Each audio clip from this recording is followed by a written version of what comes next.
Welcome, Bitcoiners. Guess what? The sun is up. Bitcoin running. Weird, a couple empty blocks today, but I don't know what that's all about. But who cares? It's running. There's stuff happening. All that's left for us to do here is talk about what's new. Have a coffee. Let's go. Big on freedom today. Today's a big freedom episode. And I think we can actually chart the path to the end of World War III in today's episode. Everything that happened this weekend, I think, is bringing it all into focus. But first, as you know, we like to start every episode with the fakest news we can find. I got some doozies today. So, The Economist. Well, let me say good morning to a few of you first. Just let some people come in. It's still saying the counter hasn't started properly here, so I don't know how many of y'all are joined yet. Robert has a good morning. Indeed, good morning, Robert. Good morning. Hope you like the board today, Robert. P-Man Van says good morning all. David says a good morning. We got CK in the house. I'll be with CK today on Wolf Finance at 12:30 Eastern to talk about Bitcoin 2023, May 18th to 20th. I see a lot of you have already signed up. Great news. Morning, Daniel. Morning, Maxis. We get some good Maxi content today. Morning, Bitcoiners, indeed. Well, my counter looks broken. It says there are exactly 0 of you in the room today, and I believe the messages you're sharing with me suggest that it is not 0 people in the room today. There are more. So that's good news.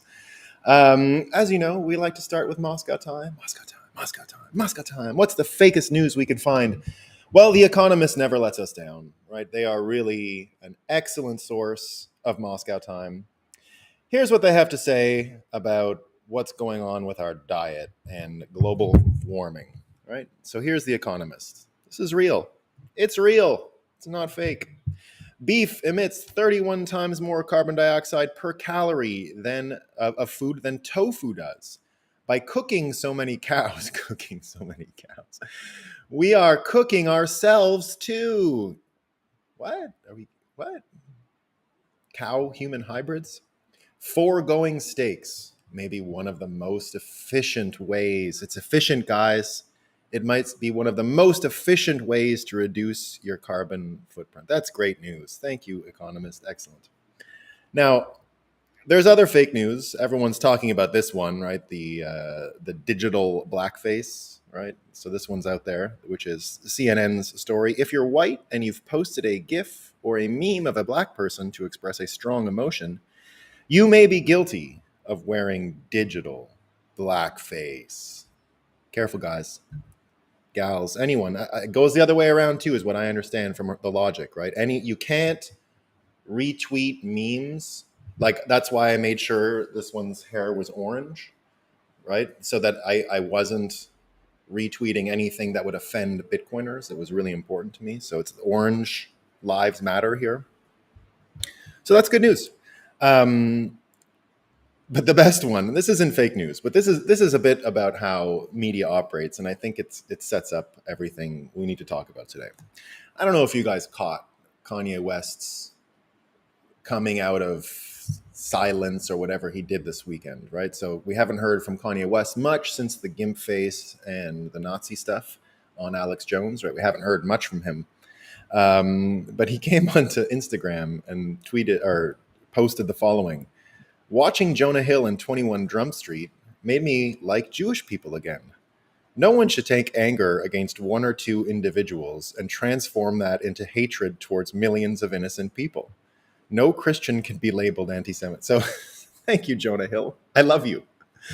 Somehow it works. Somehow, the thing that everyone wanted Ye to say, which was you can't judge individuals by groups, or you can't judge groups by individuals, right? Remember when he was saying, well, these Harley Pasternak drugged me and threatened to take my kids away from me, and other people who helped me run my career, also they were terrible and did bad things, but everyone would force him into that corner, all the interviews he did after. But you can't generalize people from one or two individuals, and he would play dumb, right? We talked about it on the show. What do you mean? And he would just keep doing it. The point was to not apologize. The point was to let it sit there and to be it. I think I'm not going to mind read Ye West.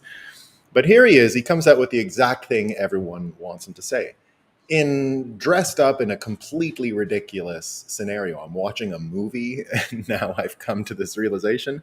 But somehow, with Kanye's artistry, with Kanye's abilities, with his talent, with his capacity for communication, somehow this works. Somehow, I think it makes people say, well, maybe he understood. Maybe he gets it now. I just think it's brilliant to see. Now, I don't know if everyone's going to forgive Ye. I still think he's got a bit of an upward battle, but if you can communicate like this, you have a major advantage. And how do you communicate like this, right? How do you reach this level of communication? Well, one of the definitions I've always used for genius, right? So we throw the word genius around very easily.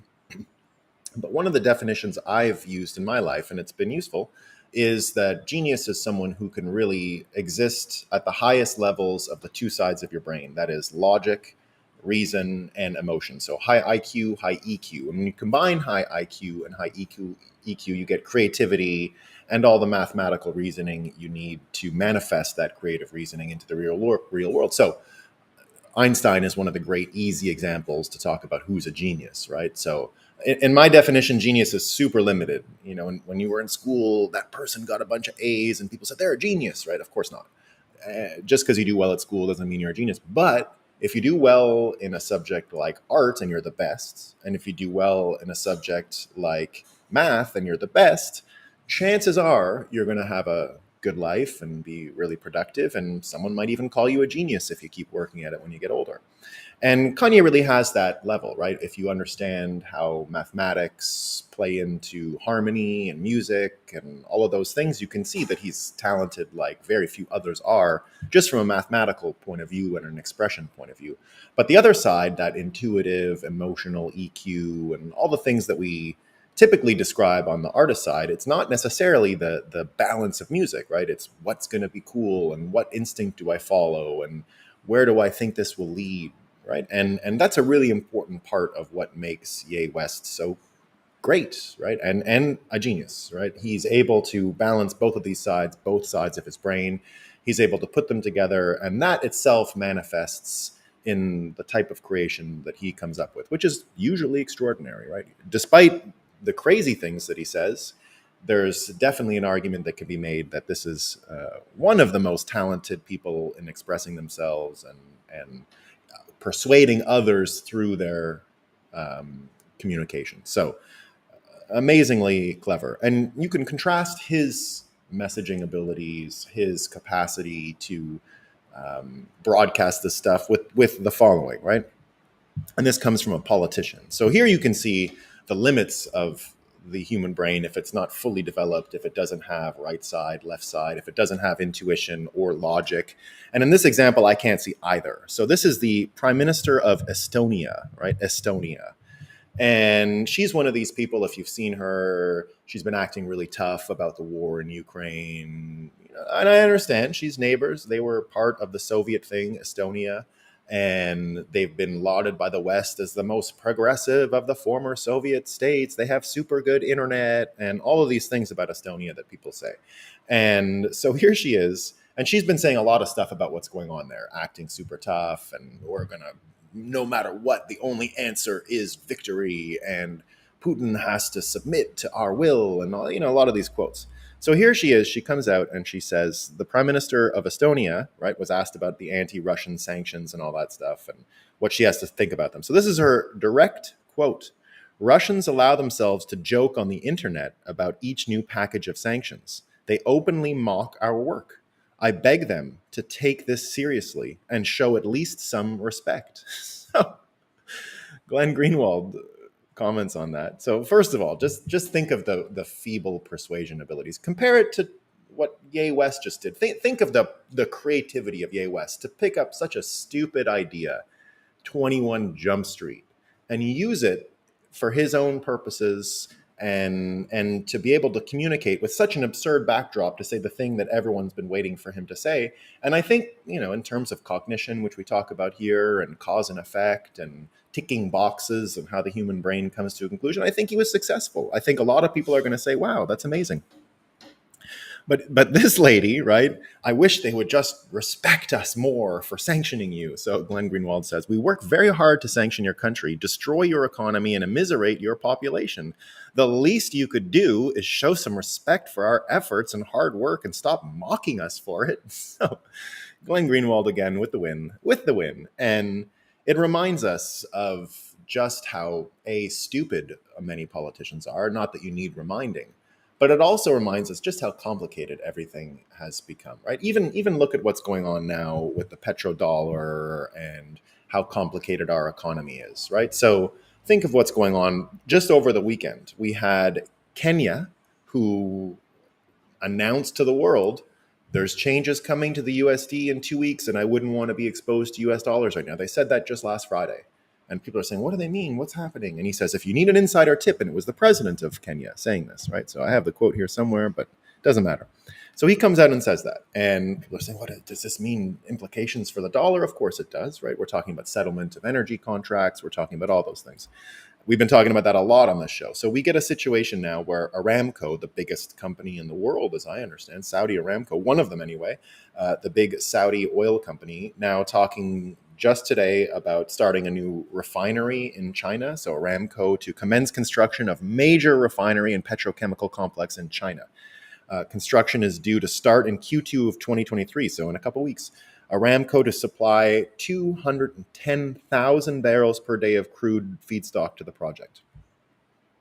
Another announcement, Aramco to expand presence in China by acquiring a 10% stake in Rongsheng Petro Capital. Deal involves placement of 480,000 barrels a day, 480,000 barrels a day of crude to the largest integrated refining and chemicals complex in China. Aramco Overseas Company will acquire interest in Rongsheng.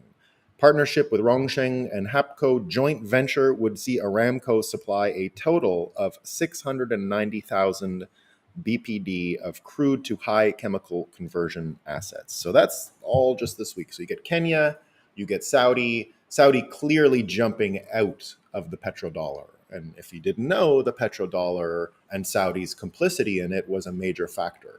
We have several wars that underline this in the history of America. The first Saudi war, the whole point of the first Iraq war was that Aramco was threatened by Saddam Hussein in Iraq, who was on their border, right? So this was a really important development, and it exposed the true nature of Saudi's importance within the petrodollar system that the US had propagated for years. And many people still believe that the reason why the reason why Iraq was invaded the second time is because Saddam Hussein was threatening to sell oil for euros and other instruments and have other settlement tools, currencies that would do it.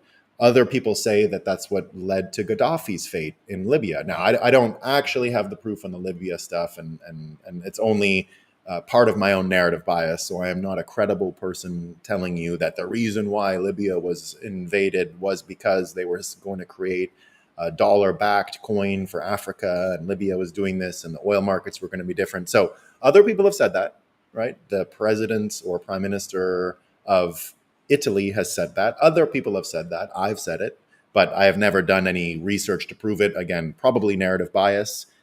Definitely could be true. I'd say the chances of what I'm saying are true are very high. I'm not the one who invented this theory. Other people did, and I've accepted it as truth. But I hold that opinion loosely. But it's another one of these things where unpacking and understanding exactly what the petrodollar relies on and how important it is and its place in the world is another one of these things that's almost impossible for someone to chart and track and understand, right? I'm well enough informed on international relations. I've been following this stuff for quite a while, and even I could just throw up my hands and say, maybe, I don't know. So how much time do people have to actually dedicate to understanding that? Well, you've got to trust authorities if you must, because there's no other way to look into it, right? You can listen to this show, but I'm sitting here telling you I don't know, right? And I think a lot of people, if they had humility about some of this stuff, would say they don't know. I think, but I don't know. And it goes further and further through that line of logic and reasoning. The same goes to our economy and balancing those interests. So there's a lot of people who think, everyone talking now about Jerome Powell and all the money that was made available to foreign banks because of the Deutsche Bank thing, that they created this repo window so that the US federal government can start backstopping foreign banks who might also have a liquidity crisis and a credit crisis and everything that we've seen in the American banks, basically the maturity mismatch of their deposits not being able to counter a bank run because they just simply don't have enough money to cover it. A lot of them having lost money because of the whiplash nature of interest rates rising so quickly in America has created a duration mismatch all over these banks, and some are exposed to these unrealized losses. Deutsche Bank, they say, has huge Oh, camera froze. Sound fine. Okay, let me fix the camera. Sometimes the camera does that. We'll be right back with the camera. Thanks for letting me know, team. Or maybe we won't be right back with the camera. Come on. Are you kidding me? Are you kidding me?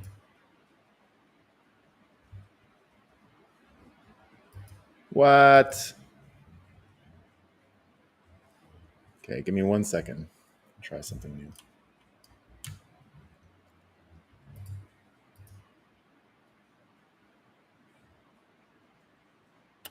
I don't know. Well, we might have to go on the not as good camera. There. I don't think I have a choice, team. Sorry. Yeah, I'm on the lower, the less powered camera. I use my iPhone. Maybe the breakup should be with technology. I like it. I like it. Well, we'll just have to go with this today, guys. Sorry about that. I'll fix it. Sometimes if I don't reset my whole system before I go live, this can happen, which is crazy. Like, it's crazy. Who knows? Who knows? So where was I? We were talking about the complexity of the world we're in, the complexity of the petrodollar, the players involved. We were talking about what's going on with Jerome Powell and the banks and these repo facilities that were created to backstop now foreign banks, right? So it's not just American banks, it's foreign banks, Deutsche Bank, one of them. But we don't know. We know how much was taken. It's in the many billions. And Kyle Bass has did some, if you guys don't know who Kyle Bass is, you'll have to, he's one of the only people that has a Ukrainian flag in his bio that I still follow. Normally, if I see a Ukrainian flag, block, instant block. Not that I love Ukrainians. Anyone, you can be patriotic for Ukraine. If it's a Ukrainian, I might let it go. But in general, if you're out there with the Ukrainian flag things, I'm a little suspicious. Kyle Bass, on the other hand, I've been following him for years. He's an old Bitcoiner, by the way, if you didn't know that. So he's been in Bitcoin for a long time. And I wouldn't feel comfortable not following him because I've always got a lot of insight from him.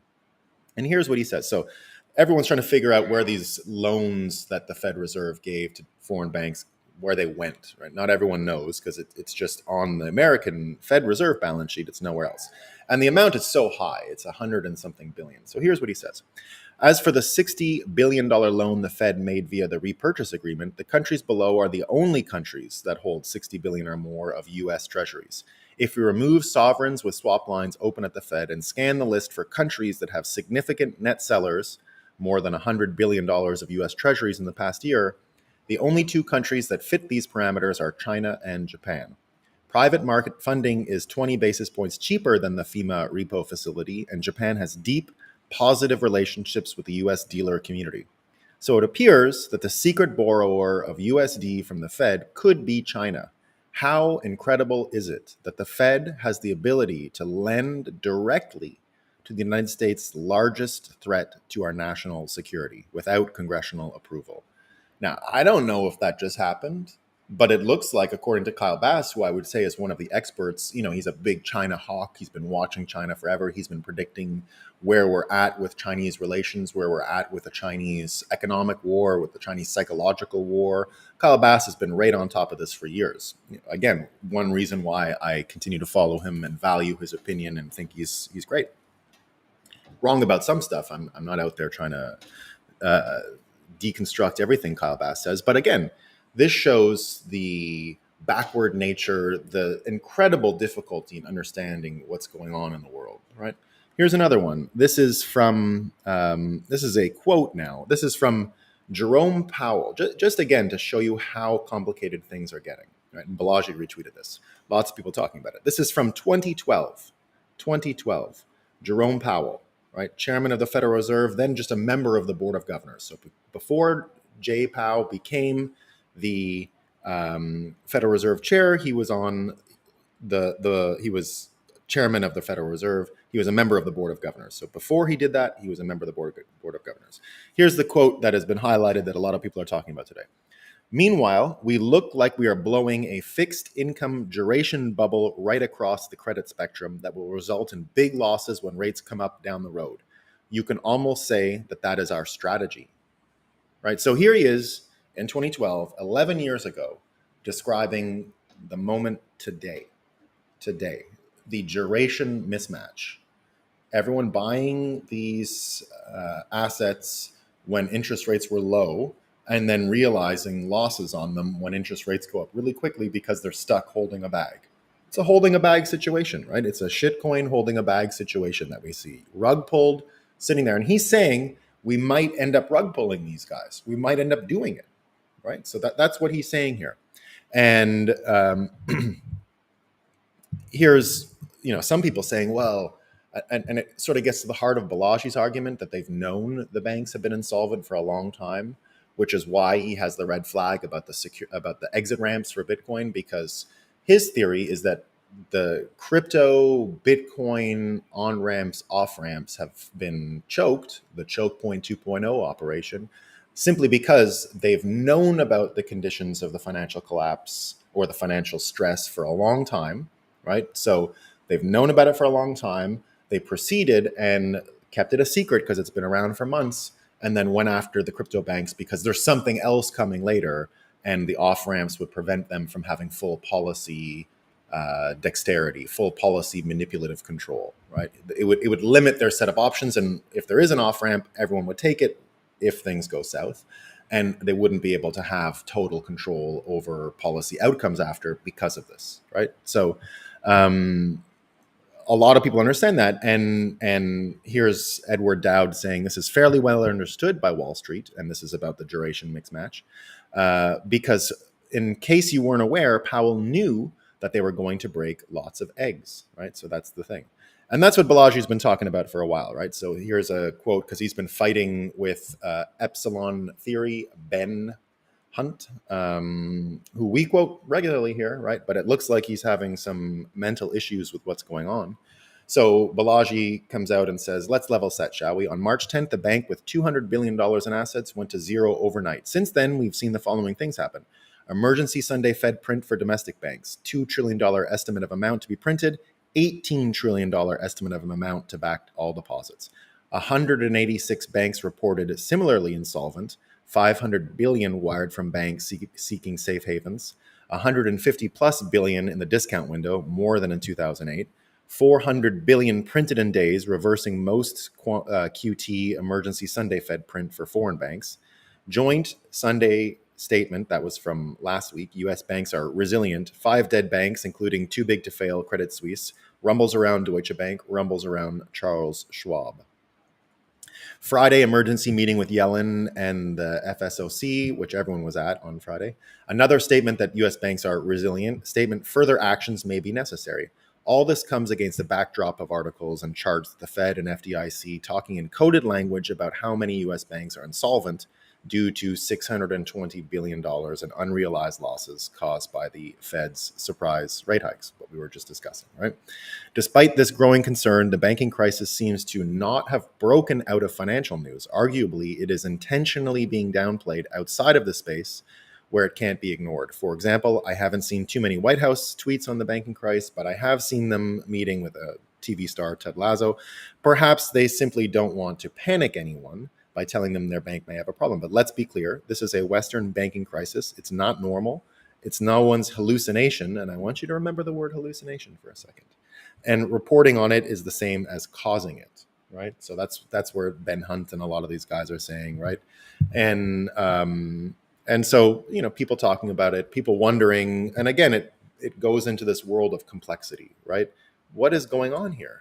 Like, how can we even make sense of this, right? We get foreign relations, we get the war in Ukraine, we get the petrodollar. How does the petrodollar and US foreign relations converge with the banking crisis? And in the end, what we have is one of the most complex systems you can imagine, right? And it's from institutional control, it comes from the ability to broadcast or ignore counter arguments.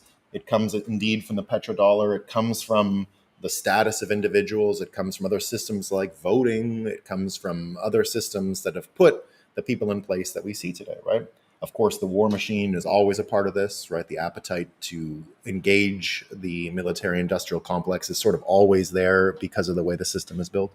And in the end, what you start seeing is that the system that we've lived under is so complicated and so confusing that it's impossible for even experts to unpack what's going on. It's the interrelated nature of it.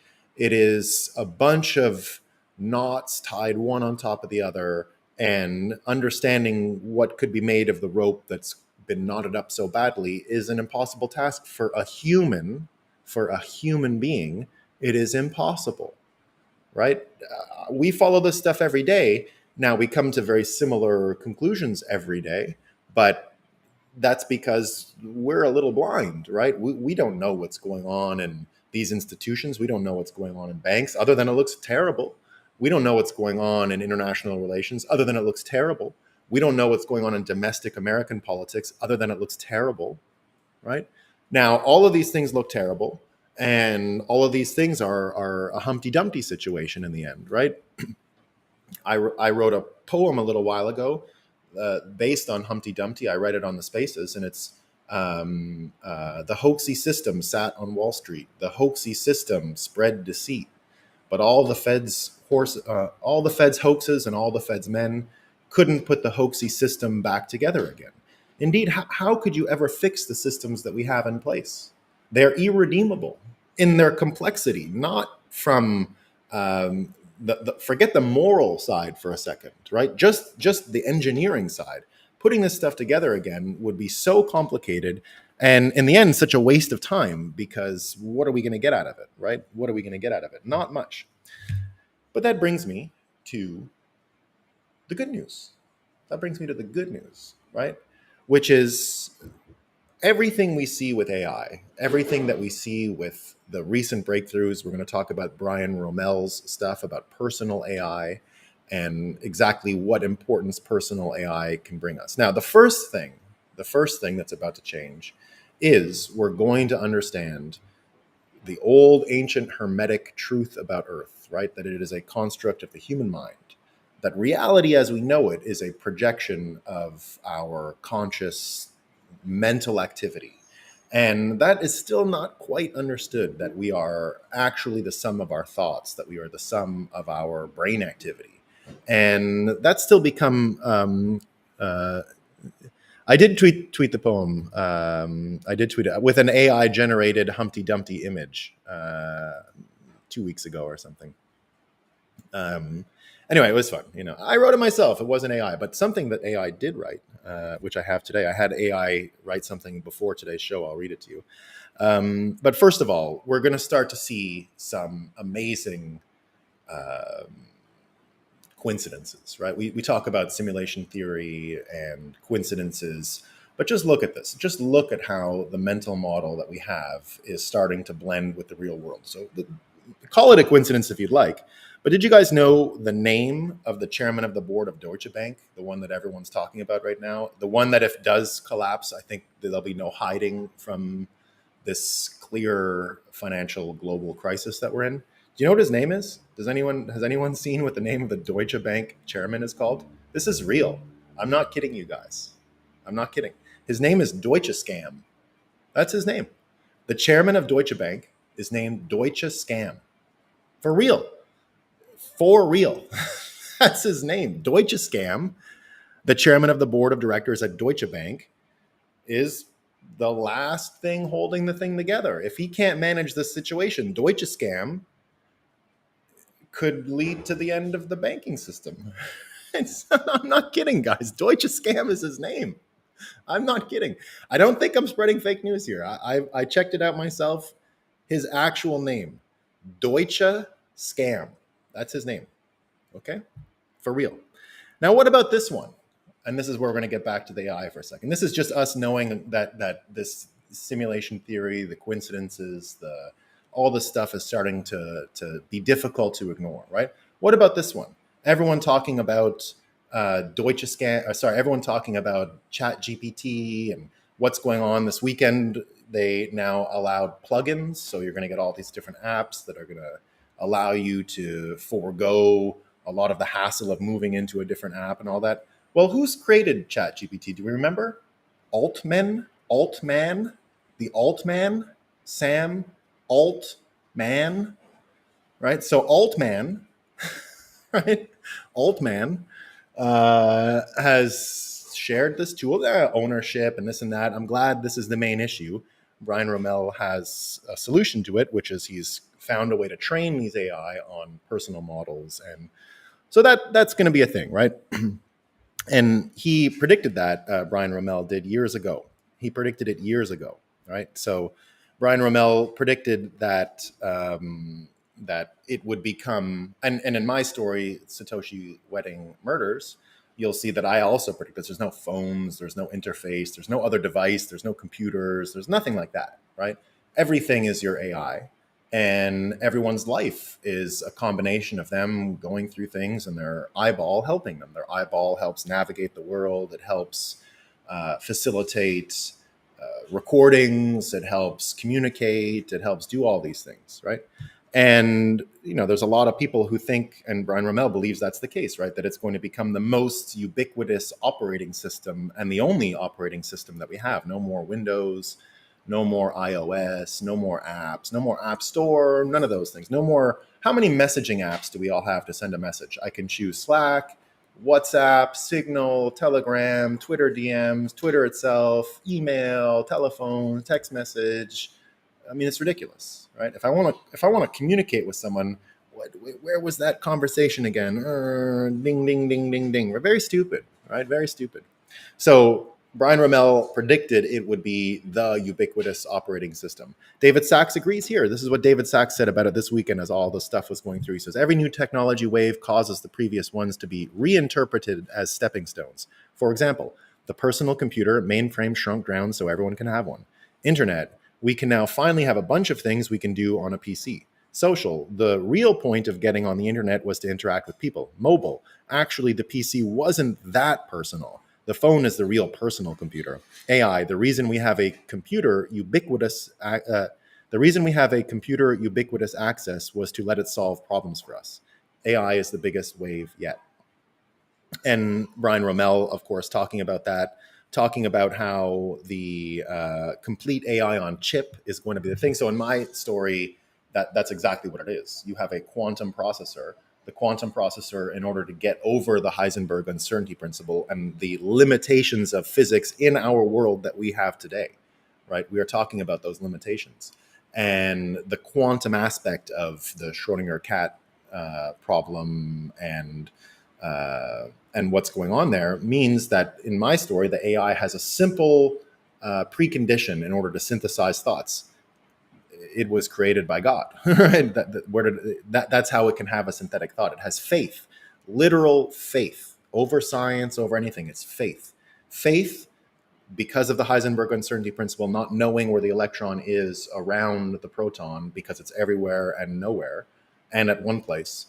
It allows them to know that it's there and have faith that it's there in order that it can jump and have this synthetic thought that comes out, which is exactly what humans do. They have to have faith in order to jump over that division of left and right in the mind that I mentioned about Kanye West before, to jump over that and move forward. So I'll explain that a little more because that wasn't very clear. Brian Rommel also talked about that in his tweets today. He says, it is vital to understand a side of the AI revolution almost no one in the field understands. Humans are operating in a half-second delay to consciousness.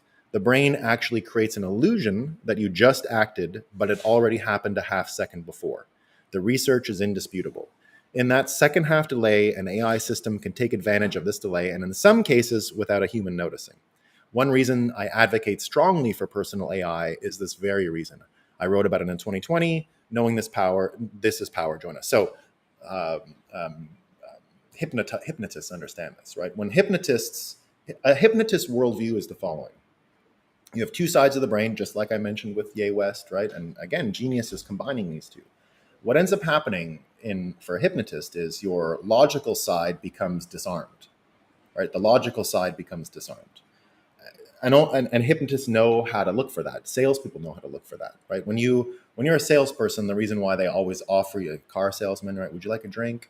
Getting you to say yes to a small thing disarms that one side, so you can influence the person more directly afterwards. And hypnotists do the same. When hypnotists are looking for their partner to hypnotize for a show or whatever, they look at those who are more willing to disarm than others. Children are always willing to disarm that side of their brain. That's a feature of children. That's what allows them to go into these hallucinogenic worlds of imagination so easily and so aptly, right? And adults stop. That gets ossified. They stop having that ability so readily to go through it. But if a person is willing to be hypnotized and to turn down the energy of that one part of their brain, anything you put in their head, they'll do. Like literally anything, right? And that's for you, for me, there's no one immune to that.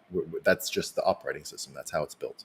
So what he's saying here is that slight delay is what I predicted in my book would allow AI to integrate fully with us, because that time delay will be filled with faith in us, their creator, and those who created us. So, or he who created us, I should say. I should not say something so loose as that. So, that's part of it, right? So now you start understanding that with a personal AI, it actually unlocks both sides of your brain and allows you to understand time in a much different fashion than we've understood it today. I mean, way different, right? Not even close to what it was. And so I asked the Chat GPT to write an essay on what all this is, right? And here's what it said. Artificial intelligence has the potential to revolutionize the way we live our lives, including the way we consume information, navigate financial systems, and interact with geopolitical forces. One way in which AI can be used to improve our lives is by creating an intuitive tool that can protect us from fake news, overly complex financial systems, and nation-based warfare. This tool can be referred to as an eyeball or a third eye. Fake news has become an increasingly pervasive problem in today's world, fueled in part by social media and the internet. It can be difficult for individuals to discern what is true and what is false, especially when they are bombarded with conflicting information from a variety of sources. This is where an AI can help. By using machine learning algorithms and natural language processing, an AI can analyze news stories, social media posts, and other sources of information to determine their veracity. This can help individuals to avoid spreading false information and to make more informed decisions. In addition to protecting individuals from fake news, an eyeball can also help them navigate the complex world of finance.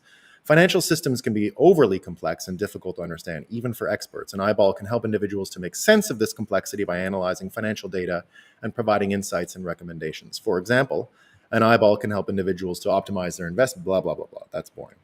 Finally, an eyeball can help individuals navigate the world of geopolitics. Nation-based warfare and conflicts have a far-reaching consequence for individuals, even those who are not directly involved. An eyeball can help individuals to understand the causes and consequences of their conflicts, as well as to make informed decisions about their own involvement. For example, an eyeball can provide individuals with information about the risks and benefits of travel to certain regions of the world, or about the impact of international policies on their daily lives. Of course, the development of eyeballs is not without its challenges. There are concerns about privacy, security, and bias, among other issues. However, these challenges can be overcome with careful design and implementation. For example, an eyeball can be designed to respect privacy, analyzing data locally rather than transmitting it to a central server. Similarly, so decentralized is what they're saying there. Similarly, security can be enhanced through the use of encryption and other measures. Finally, bias can be addressed through the use of diverse data sets and algorithmic transparency. In conclusion, an eyeball has the potential to revolutionize the way we live our lives by providing us with an intuitive tool to protect us from fake news, overly complex financial systems, and nation-based warfare. While there are challenges to be addressed, these can be overcome by careful design and implementation. With the help of an eyeball, we can develop a third eye that enables us to navigate the complexities of the modern world with greater confidence and clarity. So, what it all boils down to, remember this time delay that I mentioned, right? We've got a time delay, we've got that, let's say, buffer, right? In the end, what AI can really do, and the reason why I developed the world I did for Satoshi Wedding Murder, is because we can start to see that the truth, right? That's always been there. That time is money, right? Time in the old system is not even accounted for, right? Control equals money. Without unified control over these institutions, over the broadcasting, over the oil markets, over the credibility and status of our system, over the industrial military complex.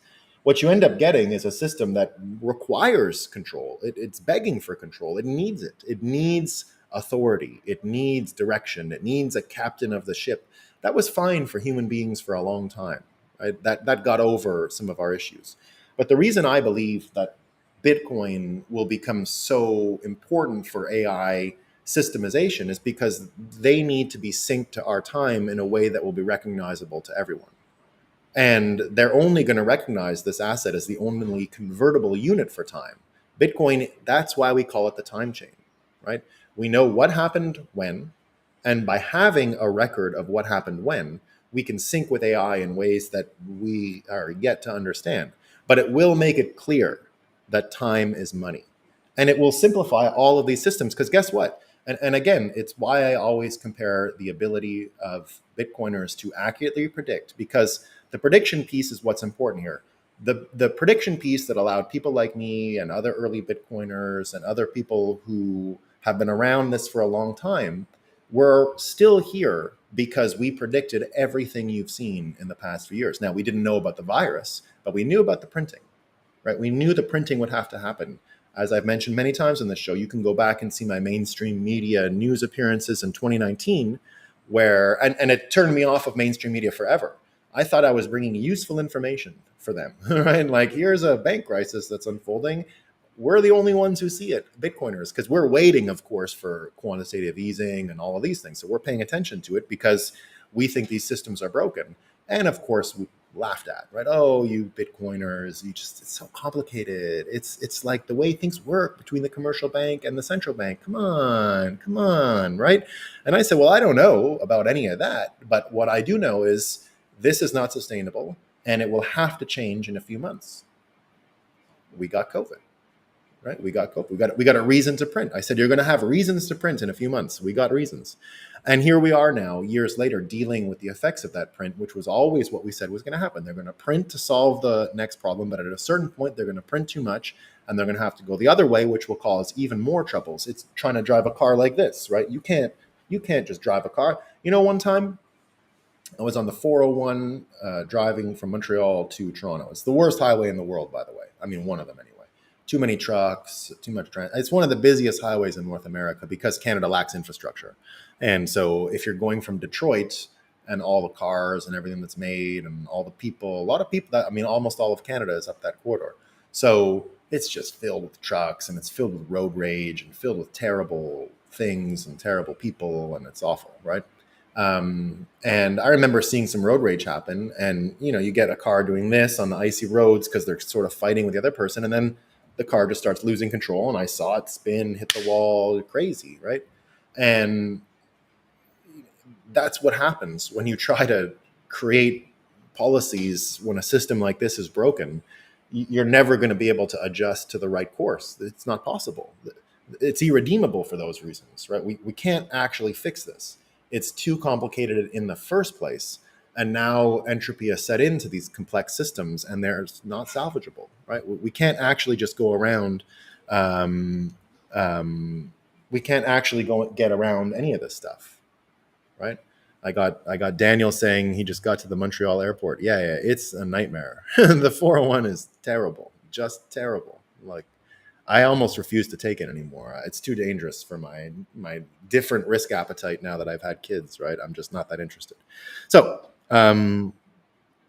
what we understand is the opportunities now for solving the world's problems are becoming more and more clear that AI plus human beings, and that's what Bitcoiners have enjoyed. That's the one sort of advantage, is that we have been using our third eye to follow Bitcoin's path, because it wasn't logic that brought us here. I'll tell you that, right? It was logic in the sense that these systems are done, they're not going to work. But remember, a lot of the early Bitcoin people were just running on faith, the same way I suggest AI will run one day. And we were just running on faith. We knew the system was irredeemable. And so we said, well, what about this little thing that, some people think is the greatest invention ever? We all thought that, but we're talking about Bitcoin at a few $100 here, and the whole market in the low billions. We were not even the size of a unicorn startup at the time, and everyone had other jobs. But it was like, okay, well, let's change the whole financial system. Yeah, sure. I'm free weekends. Let's do it. Like, let's go for it, right? So there was a lot of faith that went into this, and a lot of third eye business that went into early Bitcoin, and still to this day, you have to be certain that the giants that run all of this are much weaker than they project. And that's not easy to do, especially with the amount of projection that's going on. But we've managed to do it, right? We've managed to believe that these little bits of faith are enough to push our whole system into the future. And indeed, one of the more compelling parts that lead us to this is that it is impossible for any Bitcoiner, once you understand Bitcoin and once you know the problems in the world as they are today, or to the extent that you can, it's impossible to imagine them getting fixed. Even if you can imagine them getting fixed, it's impossible to imagine a good world coming out of those fixes being implemented. My third eye gives me exactly zero vision when I apply these systems and try to imagine a better future. I get nothing. I get an empty bag. I get despair. I get a black hole. I get nothing. Right. My third eye cannot use any of this stuff to see anything in the future. It's the end of the road. Now, when I plug Bitcoin in, that's all I see is a good future. I mean, literally all I see is, oh, that'll get better, that energy will get better, human relations will get better, all of our systems will get fixed. And that's one of Bitcoin's big secret weapons, is that it plugs into people's prediction capacity. It plugs into their ability to imagine a better future. And just like the human brain being balanced logically and emotionally, it allows those two things to happen so that we can all project a better vision of the future. In fact, it's one of the reasons why people criticize Bitcoiners so easily, is that, and even Bitcoiners criticize ourselves, because everyone has a vision of the future once you start understanding Bitcoin. It becomes easy to imagine the future. It becomes simple. The future becomes not complicated. As weird as that sounds, people who are a little timid in front of the complexity of Bitcoin need to remember that you can get into the engineering and the complexities, and they're all very interesting. But in the end, it's a simple tool, and it creates time being money, right? It's something we all intuitively understand and know. So what we see is, because we already have this exercised third eye, it's not a perfect third eye, it's going to be supplemented by AI, certainly. We have the capacity to get over this, imagine the future, and build it before it's even there. We're ahead of that little half-second delay, right? We're always one step ahead, because we're being propelled forward by our faith, our intuition, our capacity to see or our incapacity to see that there's any benefit from even trying to fix these systems. Right? There's nothing there. It's an empty shell. So that's why, if we combine our eyeball with our own brain, and our eyeballs recognizing Bitcoin as the only convertible unit for time that's worth a damn, we're going to have a system that actually aligns us all on the timeline and allows us to share a vision of the future collectively that's way more interesting than any of this shit getting solved, right? And that's why we are not fans of China or the nation state conflicts to begin with.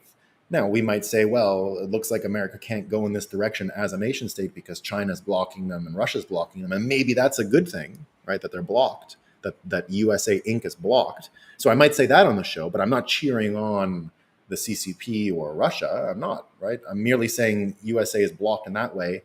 And it's another nation state that can't muster the power to suppress Bitcoin and everything else that's coming, right? So that's the good news. That's the good news, guys. That is the good news. Let me see if I got any quotes here that I missed. Yeah, here's another. Here's Ryan Badger saying much of what I said. Just imagine the impact of this. If everyone has an AI assistant localized to them 24/7, every decision you make, every action you take, AI will be there to advise or prevent you making bad choices. For future generations, they will not know a life without it. Right? And I believe that. I believe that. So your personal AI is going to be called your eyeball. It's going to be called your eyeball. There's no way around that, right? Hopefully, my book is so popular that it popularizes the expression. That's what we're going for. All right, what do I got here for comments? And then I got some stuff to do. We'll see. You got a busy day. Where do I set? We got a Montreal connection. Montréal est mieux que l'aéroport de Toronto. Retour à la maison. He's saying the Montreal airport is better than the Toronto airport, which I will agree with. The Toronto airport is beyond the pale. It's terrible. Except the island airport, which is the downtown airport. That one I like. It was a nightmare before COVID. Now, holy crap. Yeah, it hasn't been great, but still a little better. You know what? I use the Burlington, Vermont airport now. It's the greatest airport in the world. It's amazing. I got out of the airport coming back from New York in the autumn. I got out of the airport and in less time than it would take me to get out of a bus station. You know, you land, the terminal's there, right? You get out into the where people are embarking. You get out, as a lot of domestic American airports do. You get out right there, and then the door to get out is like across a bus station as far as length, and then your car is parked on the other side of the street. So I just walked out of one room, crossed the street, and I was in my car. It's the most amazing thing ever. It was one of the greatest airport experiences I've ever had. Right? We love it. So there you go. I might have bias, but I like Montreal. Didn't travel whilst COVID. Yeah, I do like them. I don't mind the Montreal airport. It's not that bad. I take for smaller, shorter flights. I'll probably take it. I might go to Japan in the autumn, and I'll probably use the Montreal airport. We'll see. But Pearson, yeah, Pearson. I've taken them both this year. Pearson is the worst. I did a very rude thing at Pearson this year. I was flying to Texas, but I had no choice. What are you supposed to do? They had no cleaning staff at the airport, none, nobody, and they left all the tables full of garbage. And this is still when everyone's still giving. This was like in June or something. People are still in Canada giving you attitude about masks, and I think I still have to wear the mask on the plane or something stupid like that. And you have to wear your mask in the airport still. And the place was so filthy with people's leftover food that no one had cleaned up that it was the dirtiest thing I'd ever seen. I mean, I'd never physically seen a Canadian transport building that dirty. I'm telling you, like multiple picnic, birthday parties, everything combined, and no one cleaned up for days. Like not a day, but it was forever. And I just wanted to sit down. But now I'm being told that you got to wear a mask because breath. But I got everyone's spittle and leftover food around me and nowhere to sit. So I had enough. I just threw it all off the table and just smashed it. Whatever. Like, give me a break. I got like it's totally crazy, you know? I mean, it was paper and all that stuff, but at that point, there was no difference cleaning it up off the floor. And the table was a pile of garbage, of half-eaten, disgusting airport food. Unreal, you know? I like that. It's the road it's the 401 that's terrible. The 401 is just the worst. What's the name of the guy that you said can train your OI? Brian Rommel. Brian Rowe. And Rowe is ROEMMELLE. Brian Rommel. He's been talking a lot, and he's the guy who trained it with that alpaca Stanford thing. So great. I mean, he's amazing. Right? I travel only late at night for that reason. You don't get stuck in stupid traffic. Yeah, 401 is better on off times. True. Yeah, CK and I will be on Wolf Finance at 12:30 today. I mentioned at the start of the show, but let's do it. Did the Fed pivot yet, or are we still waiting for major bank? Still waiting. Still waiting. We have a lot of Quebecers using BTV. Yeah, BTV is the Burlington Airport. Yeah, Burlington Airport, which I love. What is BTV? Burlington Airport. Great airport, Quebecois. Where do I sats? Great. I mean, and now with there's a new highway, the 35. You can take it off the 10 just after the 10-30, and it'll bring you almost a full highway. It'll be done soon. It'll be a full highway right down to the 89, which is the border to the airport. So hit the like, team. We love likes. We love the likes, Robert. Where I am in Mexico, a lot of people still wearing masks, even on the. Must have a lot of Canadians there. That's the problem. Canadians have the highest concentration of mask wearers that I've ever seen. It's worse than California. Brian is a time traveler. I saw a lot of masks when I was there last month too. Yeah. Were you in El Salvador last month, Daniel? That's amazing. I didn't know that. All right, team, that's all I got for today. I hope you liked the show. Join us tomorrow, just like the Bankman Fried. Yeah. Yeah, those two are crazy. Deutsche Scam and Altman. Crazy. Altman. All right, team. Peace. Not used to this camera. Assalamu alaikum, Muslim Bitcoiner. Good luck with your Ramadan. I've done it before. Not easy.